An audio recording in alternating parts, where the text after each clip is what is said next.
The presence of evil, pain, and suffering in our world is the most persistent argument raised against the belief in God. Bye. Usually it goes something like this. Put your hands up now! An all-knowing God would know evil exists. An all-loving God would want to prevent evil from existing.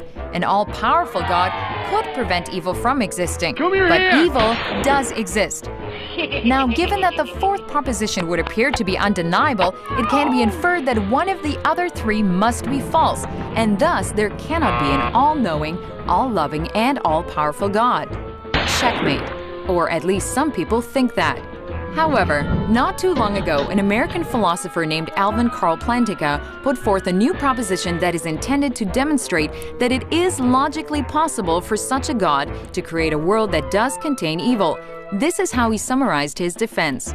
A world containing creatures who are significantly free and freely perform more good than evil actions is more valuable, all else being equal, than a world containing no free creatures at all. Now, God can create free creatures, but He can't cause or determine them to do only what is right. For if He does so, then they aren't significantly free after all. They do not do what is right freely. To create creatures capable of moral good, therefore, He must create creatures capable of moral evil. And He can give these creatures the freedom to perform evil and at the same time prevent them from doing so. C.S. Lewis would agree, saying, "Imagine a wooden beam became soft as grass when it was used as a weapon, and the air refused to obey me if I attempted to set up in it the sound waves that carry lies or insults. But such a world would be one in which wrong actions were impossible, and in which, therefore, freedom of the will would be void. If the principle were carried out to its logical conclusion, evil thoughts would be impossible, for the cerebral matter which we use in thinking would refuse its task when we attempted to frame them."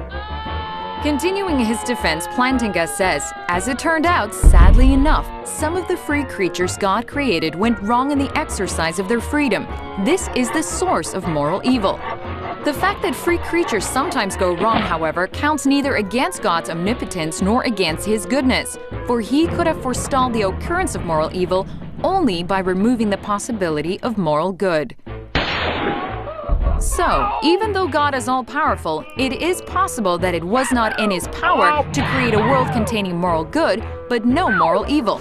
Therefore, there is no logical inconsistency involved when God, although wholly good, creates a world of free creatures who chose to do evil.